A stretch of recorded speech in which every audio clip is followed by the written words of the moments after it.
Question number 15.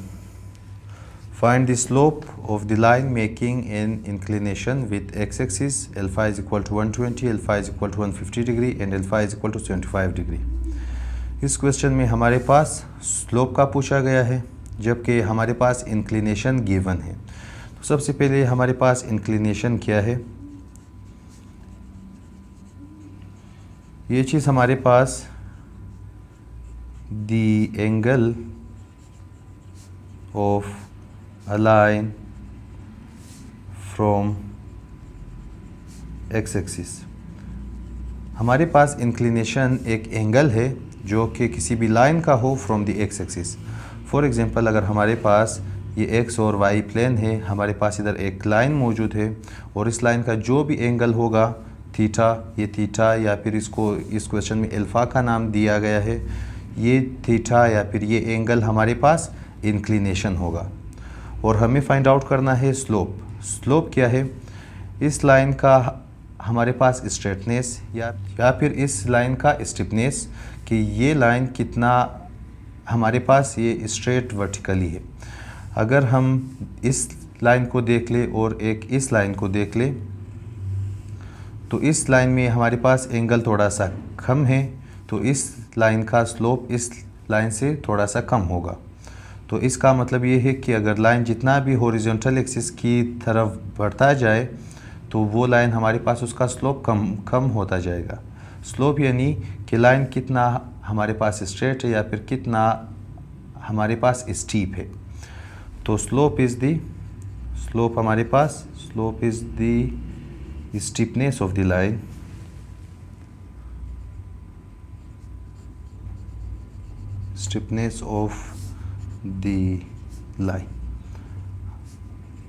और हमारे पास स्लोप क्या है, स्टीपनेस ऑफ द लाइन के एक लाइन कितना हमारे पास स्टीप है। और हम स्लोप को शो करते हैं m के साथ और हमारे पास स्लोप का फॉर्मूला ये है कि हमारे पास किसी भी लाइन का स्लोप बराबर होगा टेंजेंट अल्फ़ा के और अल्फ़ा उसका इंक्लिनेशन होगा उसी लाइन का। तो हमारे पास फर्स्ट पार्ट में अल्फ़ा बराबर है 120 डिग्री के, तो हमारे पास स्लोप m बराबर होगा टेंजेंट अल्फ़ा के और हमारे पास टेंजेंट वैसे ही अल्फ़ा की जगह आ जाएगा 120 डिग्री और हमारे पास टेंजेंट ऑफ 120 फाइंड आउट होगा कैलकुलेटर के साथ जो कि बराबर है -√3 के और यही हमारे पास स्लोप होगा। और अभी सेकंड पार्ट में हमारे पास अल्फ़ा की वैल्यू बराबर है 150 डिग्री और हमारे पास स्लोप बराबर होगा टेंजेंट अल्फ़ा के, तो बराबर होगा टेंजेंट ऑफ 150 और इसको हम फाइंड आउट करेंगे कैलकुलेटर से।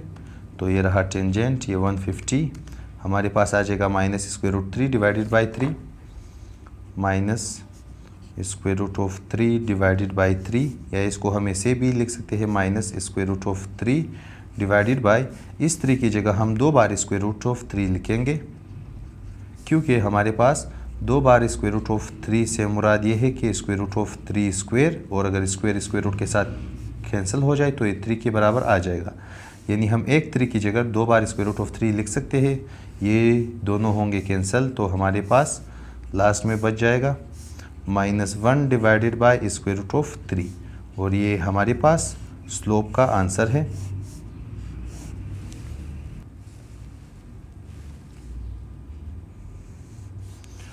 और अभी थर्ड पार्ट में हमारे पास अल्फ़ा की वैल्यू है 75 डिग्री, तो m बराबर है टेंजेंट ऑफ अल्फ़ा और हमारे पास टेंजेंट ऑफ अल्फ़ा की जगह 75 डिग्री और टेंजेंट ऑफ 75 हमारे पास बराबर होगा 2 + √3 या अगर हम इस बटन को दबा दें तो ये हमारे पास पॉइंट में आ जाएगा 3.73, यही चीज़ हमारे पास आंसर है। तो इस क्वेश्चन में हमने किसी भी लाइन का स्लोप फाइंड आउट किया जिसमें हमारे पास उसी लाइन का इंक्लिनेशन यानी angle from the X axis given था। Question number 16, Find the slope of the line joining the points -9, 11, 6, 8। इस क्वेश्चन में हमारे पास दो पॉइंट्स गिवन है और इन दो पॉइंट से जो लाइन बनता है उस लाइन का हमें स्लोप फाइंड आउट करना है। फॉर एग्जांपल हमारे पास अगर x और y एक्सिस में ये पॉइंट A हो और ये पॉइंट B हो, यही दो पॉइंट्स, तो इन दोनों पॉइंट का ज्वाइन ये होगा और अभी इस लाइन का हमारे पास स्लोप ये क्या होगा, इसी चीज़ को हमें फाइंड आउट करना है। और जब कि हमारे पास दो पॉइंट्स गिवन हो तो हमारे पास स्लोप का फार्मूला, स्लोप को हम m से शो करते हैं और इसका फार्मूला होगा y2 minus y1 divided by x2 minus x1। और स्लोप से मुराद हमारे पास ये है कि कोई लाइन कितना स्टीप है या फिर कितना हमारे पास स्ट्रेट है वर्टिकली। तो पार्ट 1 में हमारे पास जो पॉइंट्स है -9, -11 ये बराबर है x1 और y1 के। इसी तरह हमारे पास जो दूसरा पॉइंट है 6, 8 ये बराबर है x2, y2 के। तो हमारे पास the slope of line joining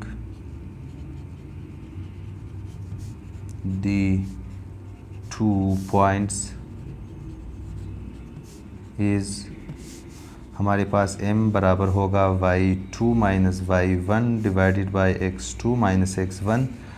y2 की जगह y2 की वैल्यू हमारे पास है 8, फिर माइनस y1 की वैल्यू है -11 डिवाइडेड बाय x2 की वैल्यू है 6 माइनस x1 की जगह हमारे पास -9।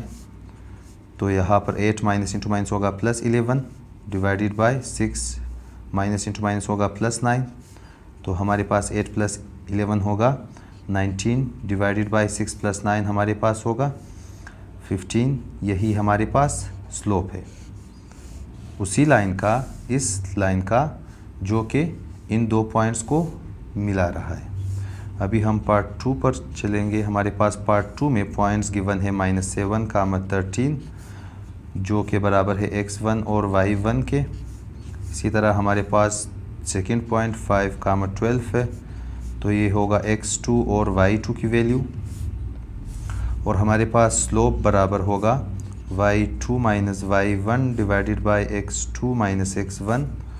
और हमारे पास y2 की वैल्यू है 12, तो 12 माइनस y1 की जगह 13 डिवाइडेड बाय x2 की वैल्यू है 5, फिर माइनस x1 की वैल्यू है -7 इज इक्वल टू 12 माइनस 13 का आंसर आ जाएगा -1 डिवाइडेड बाय 5।